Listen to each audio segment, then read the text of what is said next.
Seja bem-vindo você mais uma vez que está conosco, conectando agora. Estamos iniciando mais uma mensagem da série bíblica Promessas. Semana passada iniciamos essa série e vamos ao longo dos próximos sábados descobrir quais promessas Deus tem para mim e para a sua vida. Então hoje a promessa é: Deus nos promete dar vida plena. Então eu convido você a abrir a sua Bíblia comigo no Evangelho de João, capítulo 10, versículo 10. Aí está o nosso texto de estudo de hoje. Evangelho de João, capítulo 10, versículo 10. O ladrão vem somente para roubar, matar e destruir.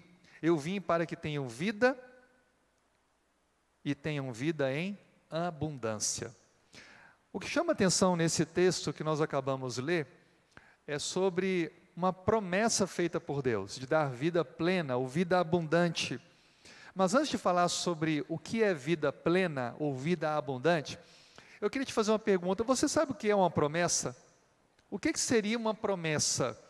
Segundo os dicionários, promessa é um compromisso que alguém assume para fazer algo ou alguma coisa. É um compromisso. E você já fez alguma promessa que você não cumpriu? Ou alguém já lhe fez uma promessa e não cumpriu? Eu, como pai e marido, já fiz promessas que não cumpri. Por exemplo, já prometi sair com meus filhos ou com a minha esposa e alguma coisa aconteceu, fugiu do meu controle, eu não consegui cumprir aquele compromisso naquele horário, naquele dia. E como é ruim a gente fazer um compromisso com alguém, a gente prometer algo a alguém e não ter condições de cumprir esse compromisso. E eu também já tive momentos em que pessoas me prometeram, fizeram uma promessa para mim e não cumpriram. Em ambos os lados é uma situação muito ruim, constrangedora, difícil.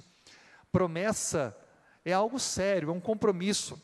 É por isso que só pode fazer promessa, só pode então prometer algo quem tem garantias para cumprir. Se você não tem garantias para cumprir, então é melhor que não prometa. Sobretudo quando agora olhamos para compreender que Deus é que nos está fazendo uma promessa. Nós podemos fazer promessas e sermos muitas vezes assolados por situações que fogem ao nosso controle. Um pai, por exemplo, pode sair de casa prometendo que vai voltar para brincar com a filha, mas algo pode acontecer no dia dele, ele pode nunca mais voltar para casa vivo.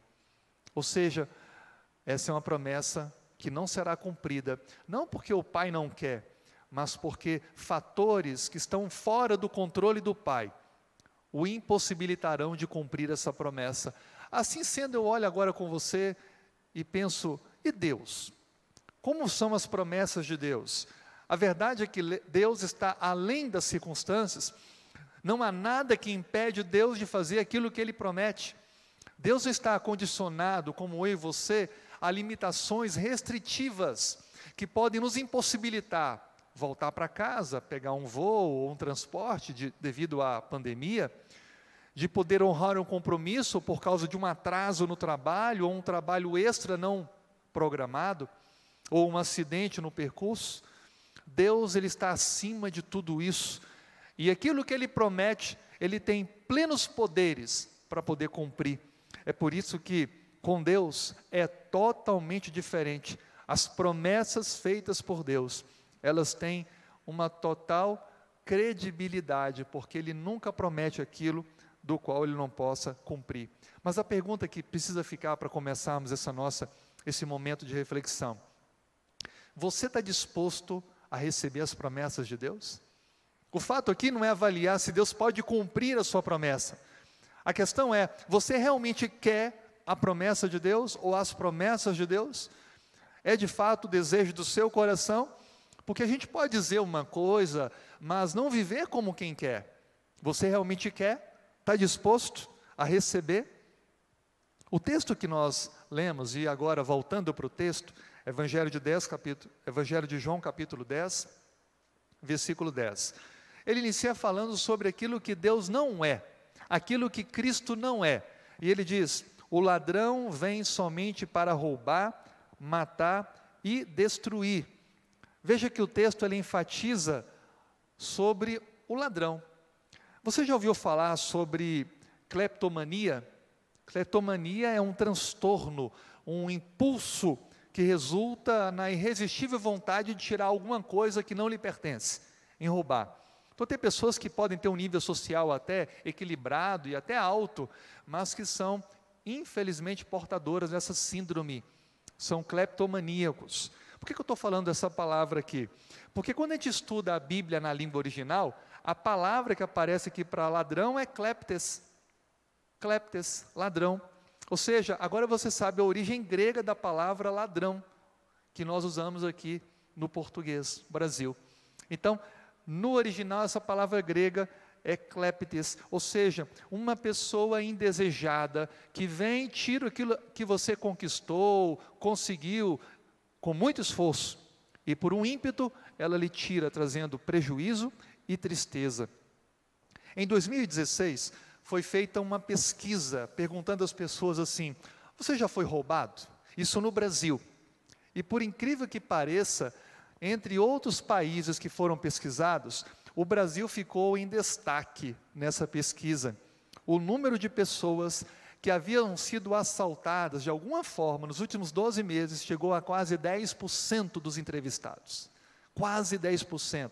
Um número altíssimo.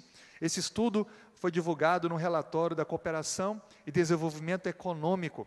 Uma outra pesquisa feita também pela Better Life Initiative, ela revela que justamente as pessoas do cotidiano que saem e voltam para casa, vão para o trabalho, relataram terem sofrido algum assalto nos últimos meses. E esse número tem aumentado cada vez mais, e as pessoas, muitas estão desesperadas, porque às vezes lutaram muito para conseguir algo, que em poucos instantes é tomado. Sabe qual é o item mais roubado, assaltado, retirado das pessoas nos últimos dias, sobretudo no Brasil? Aparelhos telefônicos. Cerca de 15% das pessoas que adquirem esses aparelhos relataram ter sido roubadas pelo menos uma vez. É por isso que existem recursos, seguros, e não são baixos os valores, para lhe dar uma segurança de reposição do bem que lhe foi tirado. Agora, olha o que o texto diz. Cristo, ele diz assim, o ladrão, e o que faz o ladrão? Jesus, ele enfatiza, o ladrão vem para roubar, matar e destruir. Chama atenção essas três ações do ladrão. Roubar, nós sabemos que ser um ladrão é porque rouba. Agora, matar e destruir. Em 2015, eu conheci uma pessoa com história fantástica. Acabamos nos tornando amigos. E ele foi um ladrão. E conversando com ele, a sua história você pode ter acesso por um documentário chamado Pega Ladrão, que foi lançado em 2018. A sua história é fantástica porque ele saiu como uma pessoa que morava nas ruas, saiu de casa para poder diminuir a despesa de casa e ajudar a sua mãe a criar os irmãos. Então passou a ir para a rua para trabalhar e levar algum trocado para dentro de casa, pensando ele que seria menos uma boca para sua mãe se preocupar, para alimentar, e quem sabe alguma coisa ele levava para ajudar a amenizar a fome da sua família. Isso desenvolveu-se, e então quando jovem adulto, ainda na década de 70, ele foi um ladrão, um perito ladrão em várias cidades, sobretudo destacando-se em São Paulo. E eu queria contar um pouco da história para vocês, dessa pessoa, e sem dúvida alguma vai chamar muita atenção, porque Cristo, ele fala aqui que o ladrão vem para roubar, matar e destruir, mas o Sila, e eu chamo ele aqui para estar comigo agora, ele tinha uma visão diferente. Ele sim foi um ex-ladrão, mas ele não destruía, não matava. Sila, obrigado por ter recebido o convite, estar com a gente aqui. Ali está a foto da sua linda família, a Renata e o Sila filho, que estão agora lá na Flórida assistindo a gente, lá em Orlando. Que bom que a família está conectada. Sila, você de fato foi um ex-ladrão e não se envergonha disso, porque isso ajudou você a ser o que você é hoje, um grande empreendedor, um homem do coração generoso, tem ajudado muitas pessoas. Mas, quando a gente lê na Bíblia que fala de um ladrão que rouba e mata, você fazia isso? De maneira nenhuma. Eu acho que, de todos os erros da minha vida que eu fiz, lógico que para mim chegar até o por crime, bater carteira, eu passei por várias situações diversas, né? Mas eu sempre vi, em todas as situações diversas que eu passei, eu sempre pensei em uma coisa, que a vida ninguém deveria se tirar, porque a vida quem dava era Deus, e Deus era quem tinha que levar. Então eu nunca matei, graças a Deus. Graças a Deus. Eu fui um ladrão um pouco diferenciado. Eu dizia que, lógico que um erro não justifica o outro, mas eu fui para o crime por dois motivos só. Um era para matar a fome da minha família, minha mãe e meus irmãos, e a outra era querer andar um pouco melhor, andar bonito, como dizia a Gira na época, né? Mas outra coisa a não ser praticar o furto, e tem mais ainda, pastor, eu levava de quem deixava, de quem não deixava eu não levava. Várias vezes, por inúmeras vezes, eu metia a mão no bolso de alguém dentro do ônibus, que minha profissão era bater carteira, desculpa eu estar falando em profissão, mas na época eu via como é essa situação, e quando eu metia a mão no bolso de alguém, que alguém se espantava, eu já pedia desculpa e já ia me embora. E houve outras também situações, de eu acabar de tirar o dinheiro e a vítima ver e eu devolver. Não foram todas as vezes, mas algumas vezes aconteceu. Conversando, a gente já conversou muito sobre isso. Você sempre tinha uma postura com as suas vítimas, né? Porque, afinal de contas, elas lhe ajudavam com o seu ganha-pão.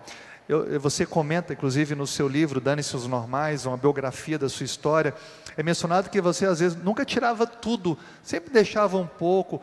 Por que essa postura? Isso era uma modalidade que eu criei ao decorrer desses 10 anos que eu passei lá. Era uma modalidade de eu dividir aquilo que estava aqui, não era meu, era dele. Então, se o pouco que eu levasse, ele deixasse eu levar, para mim eu ficaria satisfeito pela seguinte maneira, porque se ele chegasse na casa dele e tivesse alguma coisa para ele comer, ou tivesse algum trocado no bolso, as minhas pragas seriam menor. Eu pensava dessa forma.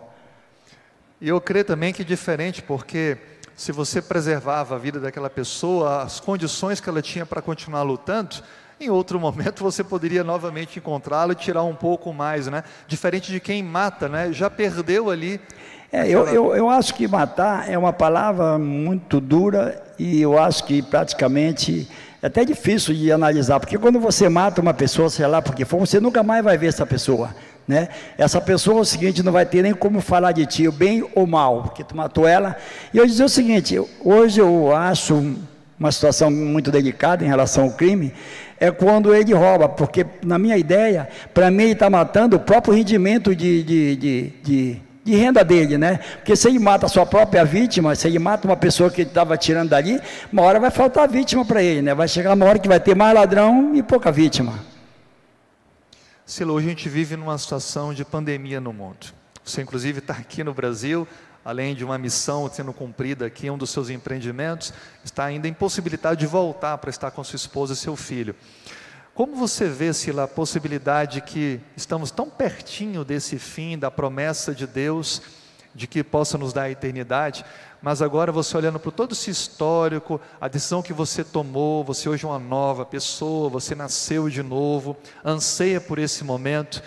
E aí você olha para um texto em que Cristo fala, olha, eu não sou como o ladrão, eu não sou como esse que vem tirar, eu venho para entregar, eu venho para te dar de presente. Qual é a relação sua com Deus hoje, ao entender que Deus, Ele te ensinou tantas coisas e hoje te chamou para viver essa relação com Ele? Pastor, Deus na minha vida, eu digo que Ele teve constante. Eu fui um escolhido por Deus no ventre da minha mãe, né? Eu digo isso muitas das vezes, até porque tudo que eu procurei fazer na vida deu certo. Lógico que eu tive dificuldade de todas elas, mas todas foram me mostrando a facilidade. Muitas das vezes eu olho, como agora mesmo nesse caso que está acontecendo, dessa praga, dessa epidemia aí, quando eu saí de casa há 40 e poucos dias atrás, que eu cheguei no aeroporto em Orlando, eu falei para minha mulher, eu não sei nem se eu volto, né? Que é aquilo que você falou agora há pouco, que às vezes você falta algum compromisso, porque depende de circunstância do maioral lá em cima, né?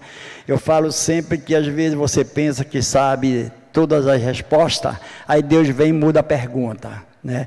Então para mim Ele é o maior de tudo. Então eu sempre tive uma credibilidade muito grande, digo, com Deus, porque eu não poderia hoje estar aqui perto do Senhor, pastor, se não fosse Deus, né? A misericórdia de Deus é muito grande em mim, né?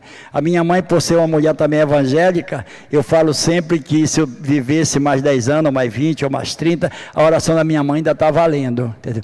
Então, pastor, eu acredito muito, mas muito mesmo, que se não fosse Deus, que seria de mim? Eu acho que eu vivo hoje ainda pela misericórdia de Deus e pela graça. Então hoje você realmente experimenta a promessa de Deus, não é? E para a gente concluir, eu quero agradecer a sua participação, Sila. Olhando tudo que Deus oferece para nós, qual é a promessa de Deus que mais mexe, faz vibrar o seu coração? E eu sei que você teve uma relação muito íntima com a sua mãe, e você já sabe o que a Bíblia fala. Qual é a promessa de Deus que mais toca você, e sabendo que está bem perto dessa promessa se cumprir? Pastor, eu tenho uma certeza que talvez pessoas que estejam à minha volta não acreditem quando eu falo, mas eu tenho uma certeza que eu estou salvo. Eu tenho essa certeza, pelo fato de, como eu já falei para você, de acreditar em Deus, né? E ver as coisas que vão acontecendo, não só essa praga, outras pragas que já aconteceram lá atrás, e eu vou conseguindo me desnobrar e tal, chegar. Então eu vejo que Deus está perto. Ontem à noite eu estava conversando com a minha mulher e falei para ela, para nada me assusta, porque tudo está escrito. Apesar de eu não saber ler, mas eu sei que tudo está escrito na Bíblia, né? Essas coisas que estão acontecendo é simplesmente para acordar ou para sacudir alguém que está dormindo, né? Como eu digo que eu durmo pouco e como pouco, eu estou sempre atento que Deus pode voltar a qualquer hora, pastor. Amém. Então a sua maior convicção é na breve volta de Cristo, não é, Sila? Sem dúvida, pastor, sem dúvida, e está perto. Então o nosso maior patrimônio, o seu maior patrimônio, sobretudo humano, físico, que possa adquirir, é essa convicção, essa fé em Deus. A salvação, né, pastor? A salvação. Eu acho que eu já falei para você em outras horas, em outras conversas, que tem 2 patrimônios na vida que existe de verdade. Primeiro é Deus e depois o ser humano. E esse encontro vai ter que acontecer um dia. Sila, muito obrigado por você ter aceitado o convite de estar aqui. Que Deus continue abençoando você, a sua família, os seus filhos, em especial o mais jovem, com a Renata, e que dê a você a oportunidade de em breve estar de volta lá com eles. Muito obrigado, pastor, e quero aproveitar e mandar um beijo ali para a minha linda família, e para você ver, como eu falei ainda agora há pouco, que Deus, eu sou um escolhido, porque depois de 60 e poucos anos, 69, vou fazer agora, o mês que vem, ter uma família dessa linda e maravilhosa. Essa certeza eu tenho de nós tudo estar junto. Amém. Muito obrigado, Sila. Obrigado, pastor. Veja que, mesmo no âmbito das pessoas que roubam, não são todas que vêm para matar e para destruir. E Cristo, então, ele faz a aplicação de alguém que está com o intuito não apenas de tirar aquilo que não lhe pertence, mas também de tirar a vida, de matar, de destruir. No contexto da fala de Jesus, ele estava se referindo a um rebanho. Ele fala sobre ovelhas, ele se apresenta como o bom pastor. E o que chama a atenção é que ele coloca justamente o antagônico ao bom pastor, que é o ladrão. Haviam 2 perigos para todo o rebanho de ovelhas: os ladrões e os predadores.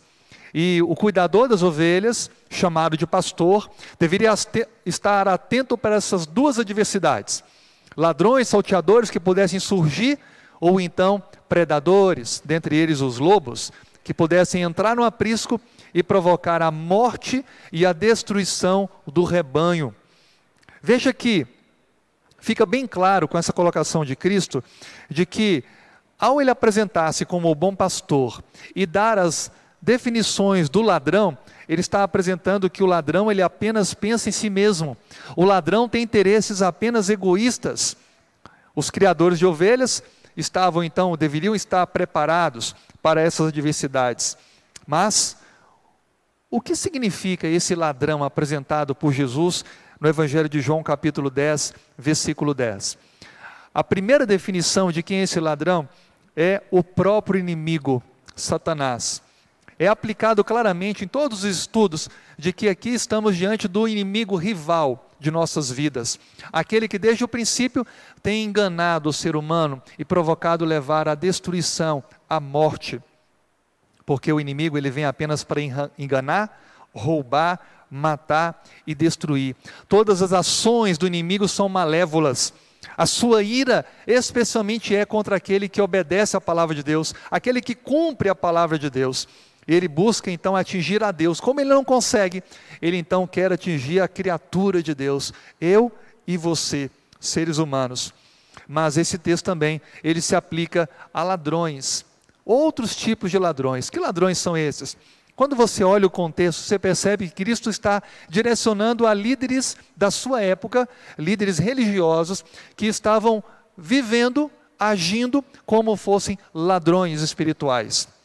Eram líderes que estavam destituídos do amor ao próximo, destituídos do bem-estar das pessoas e da condução destas para mais perto de Deus. Apenas queriam tirar das pessoas o que lhes era interessante, usavam até o nome de Deus, mas para se beneficiarem, não para servirem. As suas intenções eram totalmente destituídas do amor ao próximo e o amor a Deus. Assim, são chamados de ladrões. Quantos líderes religiosos hoje no mundo estão cumprindo essa figura de João capítulo 10, versículo 10? Tipos de ladrões, advertidos por Cristo, porque estavam mais preocupados consigo mesmos do que em servir ao próximo. Agora, lembre de uma coisa, o mal, seja ele em pessoa ou usando outras pessoas, ele nunca se apresenta como de fato ele é. Ele vem de maneira disfarçada, camuflada. Ele primeiro se apresenta como uma proposta interessante, atraente e vantajosa. Depois, então, torna-se algo quase irrecusável. E ao dar espaço para essa proposta, ela vai entrando na vida de quem aceita, vai dominando, vai prendendo, e então, quando a vítima menos percebe, está totalmente dependente. E quando quer se livrar, quando quer sair, é nesse momento então que ele cobra o seu preço. E o seu preço é cobrado com a vergonha, o maltrato, a humilhação e, finalmente, a destruição. Mas antes disso, ele leva aquele que deu espaço em sua vida para o mal, a perder aquilo que tanto ama, aquilo que tanto gosta, a perder o respeito próprio, a perder sua própria moral, a perder a decência e até a perder todos os recursos que tem. Dessa maneira, ele mostra as suas reais intenções. A proposta original de engano era lhe dar algo, quando na verdade o que ele queria era lhe tirar tudo. Sabe, o mal é sempre assim. O mal sempre se apresenta como algo atrativo, mas que no final é destrutivo. E aí, vivendo em contramão a isso, Cristo se apresenta como o bom pastor. Ele deixou claro, eu sou o bom pastor, eu estou a ponto de dar a minha vida pelas ovelhas. Enquanto o ladrão vem para roubar, matar e destruir, eu venho para me entregar, para morrer por vocês, para pagar o preço por vocês. E é por isso que ele diz, eu vim para que vocês tenham vida e a tenham em abundância. A expressão vida mencionada aqui, ela quer dizer plenitude, alguém cheio de vitalidade, alguém com todos os sentidos e desfruta o bem da vida que Deus oferece. O que seria essa vida plena? Para alguns, vida plena é a total liberdade para fazer aquilo que deseja. Mas será que vida plena é isso? Alguns chegam a dizer que vida plena é ter autonomia, independência e viver de maneira completa. Agora, existe um problema com essa definição. O primeiro ponto que traz um problema com essa definição: os nossos desejos estão corrompidos. As nossas aspirações estão afetadas por um problema chamado pecado, corruptibilidade. E é por isso que nós desejamos e aspiramos, ansiamos coisas que realmente não são benéficas para nós. Olhamos, idealizamos na mente a posse daquilo, e então arquitetamos um plano para possuir aquilo que os nossos olhos desejaram. Isso é um problema grave. O outro problema que traz resposta de que vida plena não é ter tudo o que você quer, é porque a independência, ela é exatamente o contrário do plano de Deus para mim e para a sua vida. Sabe por quê? Porque não há segurança na independência de Deus. Assim como as ovelhas só estavam seguras quando estivessem dentro do aprisco, se quisesse uma ovelha dizer, agora eu quero ser independente, eu quero me virar, eu quero desfrutar o mundo que está lá fora, e ela saísse do aprisco à noite, e ficasse do lado de fora, o pastor, se não observasse isso, ele estaria cuidando apenas do aprisco, e aquela ovelha do lado de fora estaria correndo o risco de morte, poderia ser assaltada e levada. Assim também é todo aquele que acha que vida plena é viver independente de Deus. Amigo, viver independente de Deus é exatamente se colocar diante do mal, diante do perigo. Por isso que Cristo ele chega a dizer, eu sou o bom pastor, ou seja, venha para o meu aprisco, faça parte do meu rebanho e eu vou pastorear vocês, eu vou cuidar de vocês. E quem diz isso é Jesus. É um convite para mim e para você. Olha, existem outros por aí, destituídos do amor, destituídos da verdade, que estão prometendo para você uma vida abundante, uma vida plena, mas cuidado, eles não podem te oferecer isso, somente eu posso te oferecer isso. E sabe qual a base Jesus coloca para o que ele oferece? Eu estou decidido a dar a minha vida por vocês. Você conhece alguém que promete por aí vida plena, vida fácil, satisfação de desejos, independência, que esteja disposto a dar a vida por você? Não há, amigo. Somente Cristo e somente Ele tem o poder para não apenas ter dado a sua vida, mas para reassumi-la e poder oferecer para mim aquilo que não há em nenhum outro lugar, a eternidade. O que seria então essa verdadeira vida plena? A verdadeira vida plena, quando estudamos a Bíblia, é viver com paz mesmo diante da tempestade.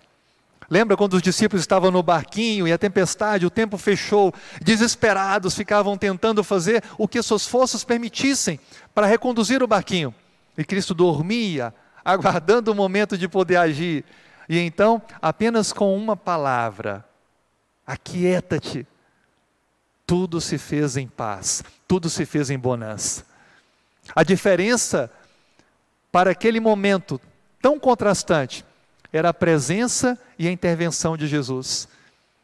Mesmo no meio das águas, mesmo em volta às ondas, aos ventos e aos ensurdecedores barulhos da tempestade, tudo se acalmou instantaneamente, porque ali Cristo estava. Sabe, a verdadeira paz que traz plenitude de vida para mim e para você, está em compreender que nós estamos vivendo um momento preparatório para o amanhã, porque a eternidade ainda não começou, mas irá começar. Entender o que é vida plena com Deus, é entender que há um propósito na nossa existência aqui agora, de que há um sentido, uma razão para tudo isso, e é esse o momento de testificarmos a Deus que nós o amamos e estamos de fato desejosos de viver a eternidade. Ter vida plena é amar o próximo, é servir a Deus, é se colocar inteiramente nas mãos dEle e permitir que Ele reine em seu coração. Em Provérbios, no capítulo 4, versículo 20 a 22, eu queria terminar com esse texto.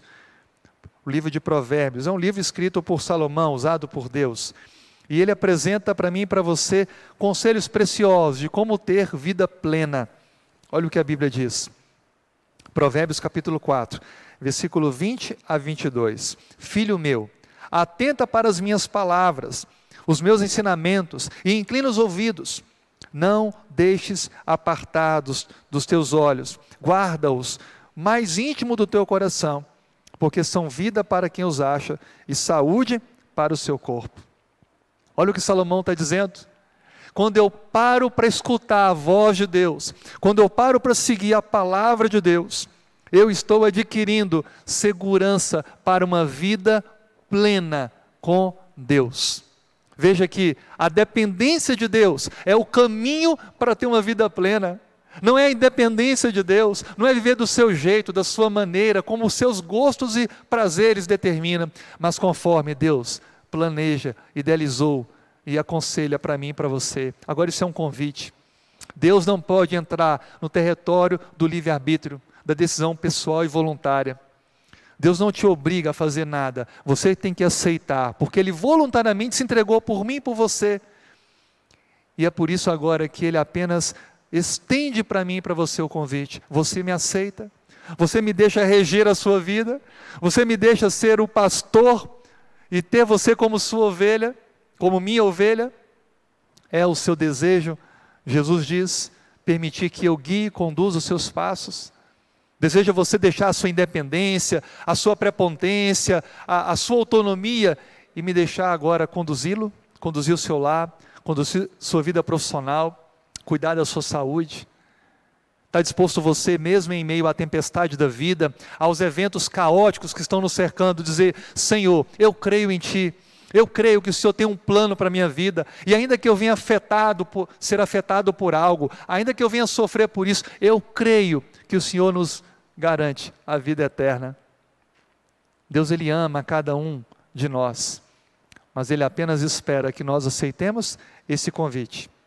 Agora, o que seria a atitude humana para que Deus realize essa bênção na minha e na sua vida? 7 coisas eu queria que você colocasse agora no seu coração. 7 itens. Primeiro, se você quer vida plena, se você quer uma vida completa, aprenda a confiar em Deus, entregando a sua vida a Ele. Primeiro ponto, aprenda a confiar em Deus. Segundo item, se você quer ter uma vida completa, uma vida plena, reconheça seus erros e peça perdão.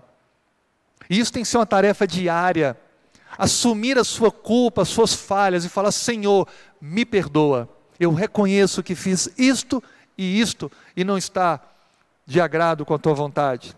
Terceiro item, aceite a transformação que Deus quer realizar em você.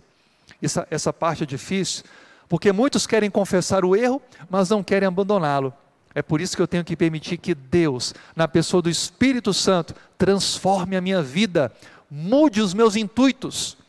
Quarto item, tome a decisão de nascer de novo. Você já reconheceu e confiou em Deus, assumiu o seu pecado, confessou seus erros, aceitou a transformação que Deus quer fazer. Agora, amigo, nasça de novo.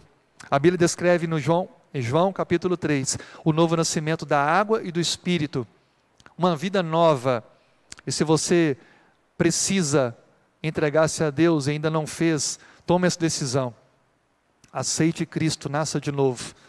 Nasça das águas como uma nova criatura, um novo homem, uma nova mulher, alguém com a sua vida entregue, selada com Cristo, o autor da nossa salvação.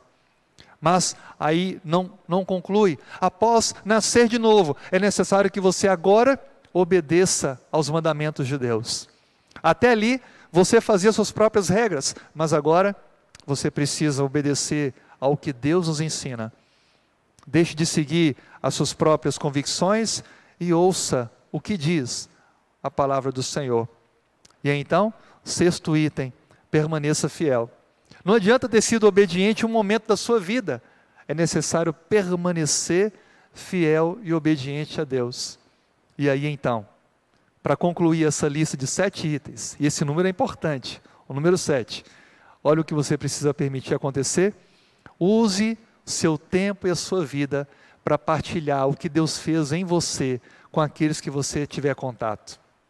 Conte para as pessoas, mesmo sem abrir a boca, com a sua vida pessoal, com as suas escolhas, com a sua maneira de ser, com cuidado com a sua família, com cuidado dos seus negócios, que você tem uma relação de dependência com Deus, de submissão a Deus. E você perceberá o quanto Deus fará da sua vida um instrumento para alcançar outras pessoas que acham que plenitude, que acham que ter uma vida plena é viver independente de Deus. Voltando para o texto, e com essa música agora de fundo de decisão, eu queria dizer para você, Cristo diz para mim e para você: o ladrão vem para matar, roubar e destruir, mas eu vi e eu venho, eu te ofereço a vida, e a vida plena, completa. Eu não sei como você tem feito suas escolhas, como você poderia classificar a sua vida hoje. Você tem uma vida plena hoje? Você se sente realizado, realizada, completo, completa? Cristo, Ele quer oferecer isso para você. Ele quer que você se sinta bem. E lembre que completo não é ter todos os itens que você deseja. não é possuir bens, não é nada disso. É ter uma paz, é ter uma certeza naquele que deu a vida e que voltará para nos buscar, naquele que tem o controle do mundo nas mãos, naquele que não é uma pandemia que o restringe, não é nenhum fato externo que pode afetar a promessa que Ele fez para mim e para você, a promessa de dar a mim e a você a eternidade. Desejo a você, nesse momento, estabelecer uma relação de amor com esse Deus. Aceita você o amor de Cristo e decide entregar a sua vida nas mãos dEle? Quer você confiar a Ele tudo que você é? Quer você permitir que o Espírito Santo transforme a sua vida? Desejo a você reconhecer seus erros e falhas e quer nesse momento se comprometer em viver uma vida fiel, obediente a Deus, como resposta da salvação que Ele faz em nós? E aí, vamos partilhar isso agora com os amigos? Vamos viver esse Evangelho? Vamos aproveitar as maneiras que temos disponíveis para partilhar com as pessoas esperança, amor, a luz no fim do túnel? Permita-se ser esse instrumento na vida do próximo. Permita-se ser esse veículo de transformação e de salvação para tantas pessoas desesperançadas. Eu queria te fazer um convite. Você aceita esse convite de Cristo? Você aceita o chamado de Jesus? Quer você fazer parte do aprisco dele? Quer você fazer parte do rebanho do Senhor? Ele diz: eu sou o bom pastor. O bom pastor dá a vida pelas ovelhas, e essa vida que Ele dá é uma vida plena, abundante, completa, como você não vai obter e conseguir de nenhuma outra forma, com nenhuma outra pessoa, somente em Deus. Você aceita isso? Amém. Eu queria te convidar então agora para a gente fazer uma oração. Sempre que a gente toma uma decisão espiritual, a gente tem que terminar com oração. E nessa oração, eu gostaria que você falasse com Deus. Eu vou ficar em silêncio aqui alguns segundos. Eu queria que nesse momento você se humilhasse diante de Deus, dizendo quem você é, os erros que você tem cometido e o quanto você carece de Deus, como eu também. Mas o quanto você quer nesse momento fazer uma entrega completa e total da sua vida a Cristo. Então fale com Deus agora. E ao final eu vou fazer uma oração para que juntos tomemos essa decisão.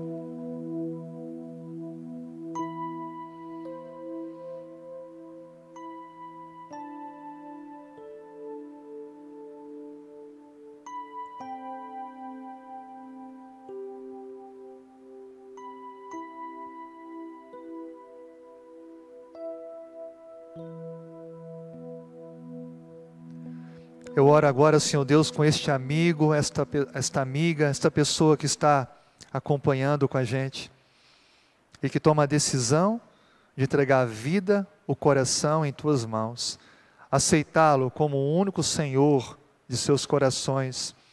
Por favor, Pai, toma cada uma dessas pessoas, transforme suas vidas, traga a paz, traga o perdão, dê a vida plena para cada uma dessas pessoas, para que assim possam desfrutar, mesmo em meio ao caos, mesmo em meio às adversidades, a alegria, a certeza de um amanhã eterno contigo. Estamos cansados, Senhor, de vivermos tantas incertezas, de estarmos tão atribulados, cercados de problemas. É por isso que a nossa fé está voltada a Ti, o poderoso, aquele que tem o controle da história nas mãos, aquele que está acima de qualquer governante, de qualquer povo, nação. É por isso, Senhor, que nós clamamos a Ti, o autor do universo, o todo-poderoso, o que sabe e pode fazer qualquer coisa.